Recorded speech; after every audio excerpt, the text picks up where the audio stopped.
Hi, I'm JOGB and welcome to Jo on the Go. Today I'm with a great friend, Ariane Poole, international makeup artist and founder of her own collection, Ariane Poole Cosmetics. I think if anyone saw me in my office when they said I was coming in here, I was leaping around. You should have seen me do my little dance of joy. Yeah. Can we see the dance of joy? I do one. Oh, this darling lady, Ariane and I go back so far. We used to work together on shoots. Yeah. She was always my go-to when I needed immaculate makeup, and we're going back 80s, early 90s. Yeah, definitely. And particularly, we were chatting a little bit earlier, particularly when it was a reader, somebody who was feeling very insecure, was doing me a favour by being in the magazine, had never had a picture taken before, and she'd arrived so nervous, and this amazing woman, she would transform, just so incredible, and make them feel so at ease. And you do wedding makeup as well. You just still do makeup. You haven't got time for it. Do you know what? I still do some wedding makeup. Yeah, I actually love wedding. I love doing makeovers. I do makeover talks and things like that. I love it. What did you? She's got her most amazing makeup collection that is all hers. This is now, is it 16? 16, what, where are we? Near, no, 17, it will be 17 years old this year. 17 years old. Yeah, 17 years old, it's a teenager. Online and on QVC. UK, yeah. And abroad on US TV on Evine. And TVSN. We've got a few viewers. A couple of viewers. Yeah. A mere 87 million. That's it. That's all. Dream. Yeah. Oh my God. But yeah, no, they're brilliant to work with. I love them, and I'm also on TVSN in Australia, so it's very nice. Yeah. And so, I think the joy, particularly whenever I've been writing articles, etc., was also that, you just always know the answer, to be able to give the best tips succinctly and brilliantly. And I think that's the joy of having the TV expert as well, because you haven't got time to faff around. No, you don't. You need to just. I mean, I can wallow in here a little bit, but I love. Oh, me too. To me, I would go on and on. I remember one time doing this morning. They said we need to extend the time. Just get Ariane to talk. I'm like, okay. Joy. But it wouldn't be waffle. It would all be amazing, meaty, delicious, valuable. Oh, thank you. Oh, I'm really glad you think that. That's true. But what's really interesting, like I said, that's why I love working with real women, because they give me their dilemmas, and I sit there going, okay, let's find a solution. So I never think that something cannot be done, and in a cosmetic way rather than an intervention kind of way, where you're doing, fillers and things like that. Well, I think of ways that they can remedy their concern, and it will either lessen their concern, or sometimes it just gets rid of it altogether. So whatever happens. But I like that. Because this little chick, how old are you again? I will be 62 in June. Is that what amazing. Oh, thank you. Amazing. It's down to good skincare, good vitamins, all that kind of stuff. The stuff that we all like to talk about, yeah. And a joyful life, a joyful faith. But you know what? Yes, everyone has bad times. Everyone has bad moments. I try to find the happy times in everything, and the sad times or the disappointing times, they're part of the tapestry of life, as they say. But if you sit there and dwell in all the bad stuff, it just drags you down, and there's more good stuff than bad stuff, always. How did you actually get into the whole business of makeup initially? But just how I became a makeup artist and Yes. everything. I have loved makeup since I was 3. I got a little pretend makeup set when I was 3 years old, and that was it. I was hooked. And I used to watch my mum, who was a model in the 60s, apply her makeup, and I used to marvel how she transformed herself. And I was never allowed to wear makeup ever. And I used to make my own makeup. I used to make it out of geranium petals, which I used to pound because they made lovely blushers and lipsticks or lip stains. And I used to use Smarties that I used to lick and put them on my That's so cute. Oh my God. And the red Smarties also make good lipsticks and blushers as well, but sometimes they're a bit sticky, and with the Smarties you lick your lips too much. They didn't have blue ones when we were little. No. That was So I used to do that, and I loved it so much. And then I joined the drama class, and I can't sing, dance, or act. But I wanted to be in the drama club because they were the fun. They looked like they always had fun. So I volunteered to do the makeup for the school plays, and I used to love it. That used to be my passion. But what used to happen is because I wasn't allowed to wear makeup when I was 16, I used to go and sneak into my mother's bathroom because she was at work every day after school, literally every day after school, put pennies around her makeup, do a full face, put everything back, take off the makeup every single day. And I only had just recently admitted it to her, and she was like, really? That is so funny. It was hilarious. So I used to practice almost every day and loved it so much. And then my mother suggested I do a degree in cosmetology in Canada, which I did. And after a period of time, I got headhunted by BIBA here in the UK to ask me to come and be their makeup artist at the end of the 70s. And I arrived here and I was one of 10 makeup artists in the country. There's not that many of us. Trust me, I wasn't 1 or 2. I was number 10. I was number 10 or number 9 coming in. I wasn't, the top of the rung by any stretch of the imagination.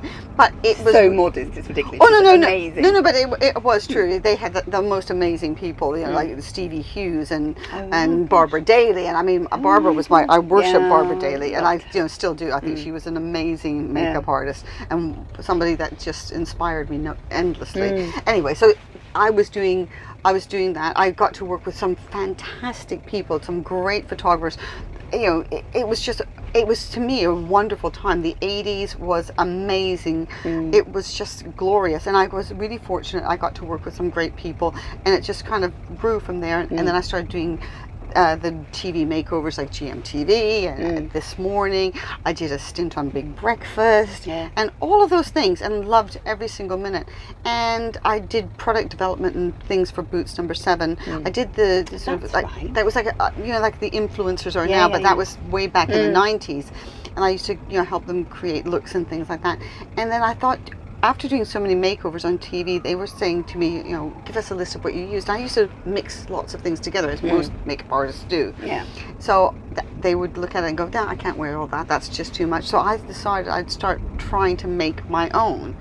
And so I started creating products, and the first thing I ever created was the concealer palette, because so many people had red and high coloring, and we were all using that green stuff, and my BIBA training taught me that the yellow undertones knock out any red, but leave your skin tone. So I created my 3-color concealer palette, and that was the beginning.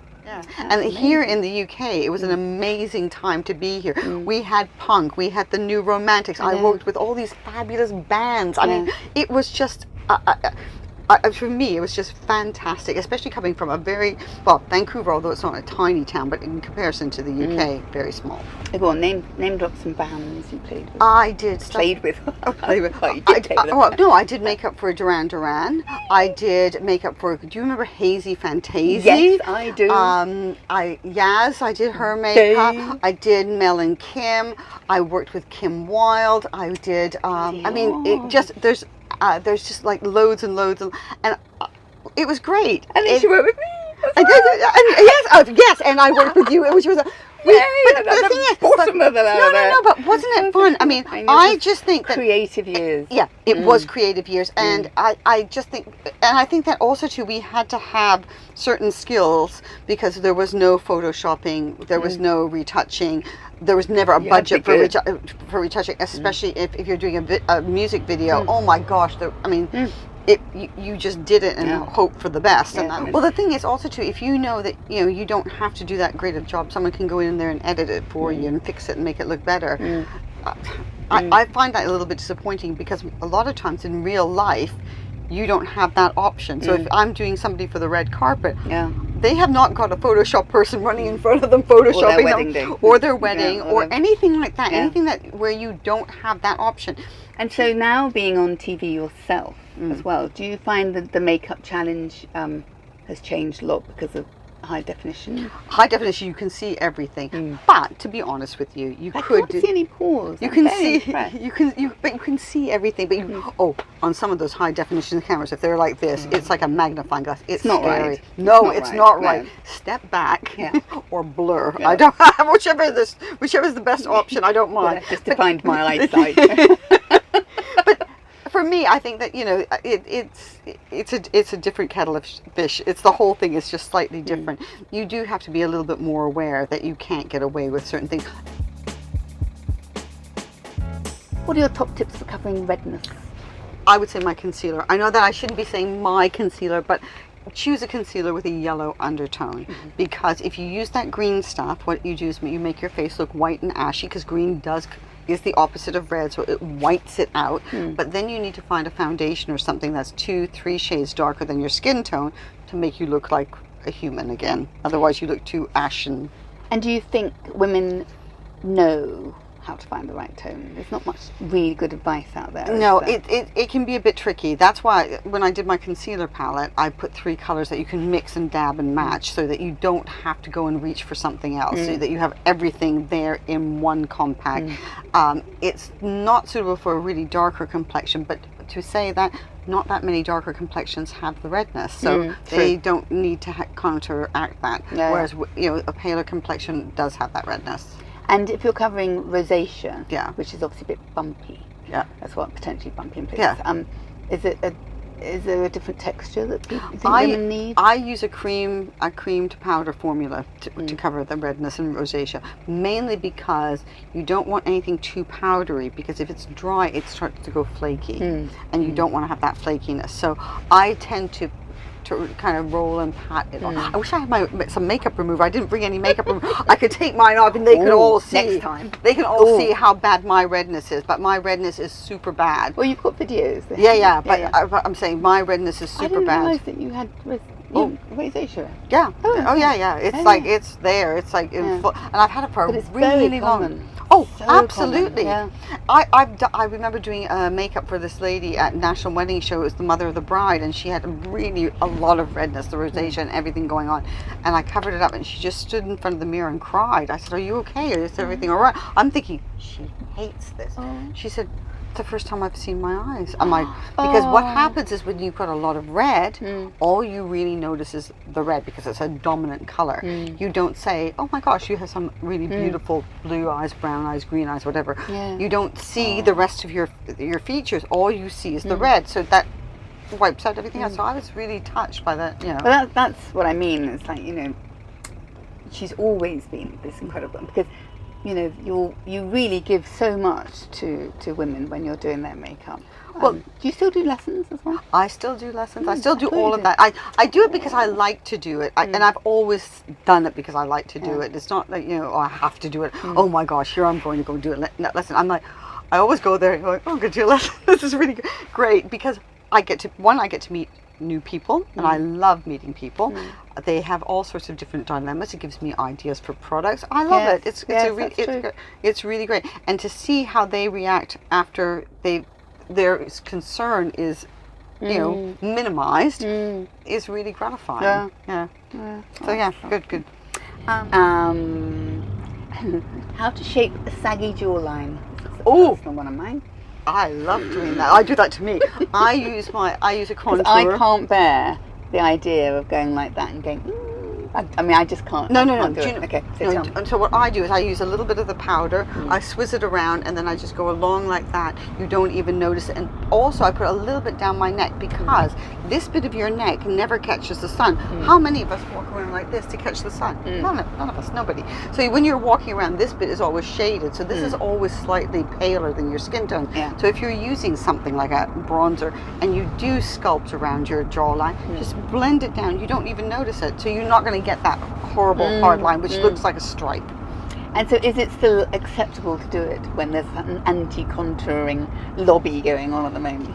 See, I know why they have an anti-lobbying contour. I love contouring personally, which I call shading, because it isn't what they think. They see all those YouTube videos where it's like the go faster stripes, and then you have to blend. Yeah, but like 65 products on one cheekbone. No, you just need a little bit of bronzer, go underneath the cheekbone. What that does is it makes the cheekbones pop up and gives the face a little bit of shape, especially as you get older, because sad fact, our faces drop, okay? It's not, you know, it's not just happening to me or to the lady down the road or whoever. It happens to all of us in various. But not me. Not you. But to various. What's your ultimate golden tip for women of a certain age? I think should do. What they should do, okay, they should revamp their makeup. That doesn't mean throw everything out and start from scratch. It means look at the areas that you're feeling a little bit dissatisfied with. Now, most people, it's not their entire face, although I do get some clients go, it's my whole face. And so then we work with that. But it's little things like how you shape your brows. When we shaped our brows when we were younger, we brought them down like this. If we do that when we're getting older, it makes us look like we have droopy, draggy eyes, and makes our eyes droop. So you don't want to do that. You want to bring them out straighter a little bit to the side, which lifts this side. You want to use lightweight, pigment-rich products that don't drag the face down. When you're doing eyeliner, you stop your eyeliner slightly short of your lashes, so you don't make that droopy eye thing going on there. Also, you move your blush down a tiny bit. Now, everyone goes, "Oh, I don't want my blush down here," which I agree. I'm not advocating that. But if you look at yourself, your cheeks when you were younger were same places now as they were then. No. Okay, I'm in denial. Okay. So start again. If you're not like Joe and still have if you've got your cheekbones like Joe and still in the same place, then you don't have to follow this tip. But if you are somebody like me that has actually dropped their face, which is why I've got this going on, then you want to bring them a tiny bit lower because, and I mean a tiny. So if you're thinking that your face has just dropped like a fraction, like a millimeter or a centimeter or something, you just need to bring it a tiny bit lower. What that does actually does three things. First of all, it gives your eye here more prominence. So if you bring your blush too high, it makes you look underneath the eyes. It brings the focus to underneath your eyes, which on everyone past the age of 25 is not their best feature. Okay, and we all have lines. Everyone has it. So you don't want to bring the focus to right underneath the eyes. You want the eye to be prominent. So you can say, "Oh, what beautiful eyes you have." Thank you. And then you want to bring the blush there so that you give the cheek balance and prominence as well. But what that also does is it makes the jawline look less saggy, because if you have the blush up too high, it makes this bit here look more jowly. So you may not need to contour underneath here. It's all proportion, isn't it? It is. It's looking at how your face has changed. So it's little tiny little things. It's not big major, overhauls. That's why I say you don't need to take everything in your makeup bag and chuck it out and start from scratch. You just need to go through it and edit it and say, okay, do you know what? That really brown eyeshadow isn't working for me anymore because it's making me look tired. I need something different. I like those browny hues. Okay, maybe I should use a taupe which has got a little bit more gray in it, and that will make me look more vibrant. So it's not going from one spectrum to another. It's looking at the same kind of palette and just tweaking it a little bit. Okay, so then Ariane, your 5 makeup must-have essentials. Okay, my ultimate face tint. I am medium. Have a little feel. It's really nice. You're a medium. Yeah, I'm a medium. I'm a medium because I change colors lighter. And that's really an important thing for people to know, because sometimes you change colors darker or lighter, and so people get the wrong foundation a lot. And so give yourself a couple of minutes for the foundation to work with your skin's pH, and then you'll find the right one. Because if you think, "Oh, I'm a light because I am very fair," I would look ashy. So I had to, and I noticed that happening. Okay, so that's number. But actually, on my hand, it's dissipated, which I would not expect at all, and my face is a bit darker than. But isn't it interesting? Okay, then this is my concealer palette, which you can see is very well used. This is definitely mine. I want them all. Yeah, and the thing is, I just do them all like this. So if I've got a bit of redness, you just and you can get rid of the redness. Are you a finger or a brush person? I like using my fingers. I do occasionally use a brush, depending on what the product is. For a powder blusher, I would use a brush for. But in general, I like using my fingers. My Crystal Taupe Eye Shine, which is this is actually my personal makeup bag, and that's what I take with you. To take with you. I'm watching you do it. Take with me. It's the best. Yeah. Tell me how many of these you have sold. I would say hundreds of thousands. Hundreds of thousands. Yeah. And it's the same formulation as we had back in 2002. This is the first That's eyeshadow I ever incredible. made. Yeah. It is crease resistant. It does all the things. I like this color particularly, mainly because it's a chameleon color. Do you mind? No, go ahead. It's a chameleon color. So if I you love wanted to put this with, I've got it with a navy blue pencil today. It picks up like a navy blue hue. If you put it with a brown pencil, it picks up the brown. If you put it with green, it goes green. It's got that sort of like, it will mimic anything that you put with it, which is great. So if you can see it starts to go more grey when it's navy yeah, and then grey. if you here, I'm going to give you a pencil because this is my favorite pencil to lilac-y, use. more Yeah, towards it, yeah. yeah. Isn't that Amazing. weird? So here, this Love is it. my favorite pencil. Well, this is one of my favorite pencils. I carry in my Oh, makeup it's by bag. Ariane Poole. Funny that, isn't it? The reason why I carry about 3 or 4 pencils with me. I have a black, a brown, a charcoal gray, and a navy blue.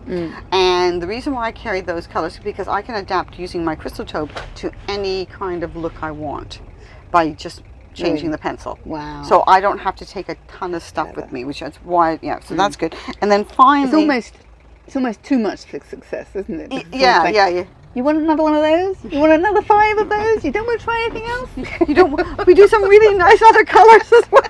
But no, I mean, I will experiment with the other colors. But what is in my makeup bag is always that one. And you know, sometimes I do wear one of the other colors, which I also like. But if I'm traveling, if I can only take a couple of things with me, because you know they check you with luggage and everything like that. It's always that one. Never ever. And then finally, I would say my waterproof mascara, because I have. Checking the brush. Yeah, you can look at the brush. Get some oxygen in there. Yeah, that's it. But the reason why I choose waterproof is my eyes are constantly watering. And that's happened as I've gotten older. Yeah, and it really. Yeah, they tell me. You know what they say? It's dry eye. How can dry eyes Be watery? I mean, that is like a really counter. Like, oh, it doesn't make any sense. But apparently, it's because your eye is dry, so you're making more tears, and so that your eyes are watery. But also too, when I go out in the cold, they water and everything. So I don't want streaming down here. So I will use a waterproof mascara, which I really like. And what do you need to use to take it off? I use, sometimes I use olive oil. I use sometimes Nivea, the one that you shake up and down. Sometimes I will use coconut oil, depending on what I've got at home. Okay. If I run out of because the Nivea one is one I use most often. And so in your 5 must-haves, you won't bother with a lip? I will just use like a tinted lip balm or something like that. Yes, so I Because like. you're all about here. I like the eye. You know, I don't have particularly great shaped lips. They're okay. They're not. No. But they're not. I see these women that with these beautiful pouty lips. That's not me. So if I had beautiful pouty lips, I probably would have a lipstick thing. Would be one of my must-have. But to me, the definition in the eyes, and what I notice as we get older, we lose that definition in the eyes big time. I mean, it's quite striking how much we, startling that how much we lose in that. One of my models on Evine was 76 years old. Wow. And you can really see how, as we progress, how we lose that definition. As soon as you put the liner and the mascara on, whoa, her whole face comes alive. And you don't have to be crazy. It's not the liner with the flick and all of that kind of stuff. It's just at the base of the lashes giving that little bit more definition. So yeah, it's good. Yeah. And so, because it is all about confidence, and I think the thing is that we, like you said, about revamp your makeup because with age, because you get so used to doing it in a certain way. You do. And your face has adjusted and you just need to tweak. You do. Well, I always say, if you say when we were in our teens and 20s, we wanted to look older and more grown up to get into places that we shouldn't, or whatever the reason, or just to, have confidence in the workplace. Because some of us, we're going to work when we were 20, 21 years old, and you want to have that confidence. If you say to an 18-year-old, "Oh, I thought you were 25," they go, "Thank you." Yeah, you turn around to someone who's 38 and go, "Oh, I thought you were 45." They go, like, "Where do I? What could I? Where do I go? What do I need to do?" They get panicky, and you don't want to look older. So there is a cutoff point where looking older is not desirable. But I always say I want people that I make up and help make up and all of those things to look the best they can at that age. So whether that means that you maybe look a little bit younger, or you just look great for whatever age you are, it makes no difference as long as it makes you feel good and it gives you that confidence. And I say it's like a pep in your step where you're walking with that little bit more, assuredness. Joie de vivre. Yeah. So what's the best makeup tip you've ever received? Ooh, I can't think of what was the best makeup tip. Oh, the best makeup tip was from my mother. Always take your makeup off at night. That would be the best one, because especially when you're a teenager and you're having a lot of fun and wearing a lot of makeup, you can get a lot of not so great skin underneath it. So yeah, I would say take off your makeup at night. I think this is a lot I don't want her to go. Don't leave me. Well, I do adore you. You are wonderful. You're blessed. Yeah. She's a babe. Check her out. ArianePoole.com. Thank you for watching. Don't forget to subscribe, like, and share the love. And do visit my lifestyle website, JOGBliving.com, where you'll find our candles and blog and more exciting things to come. The link is below.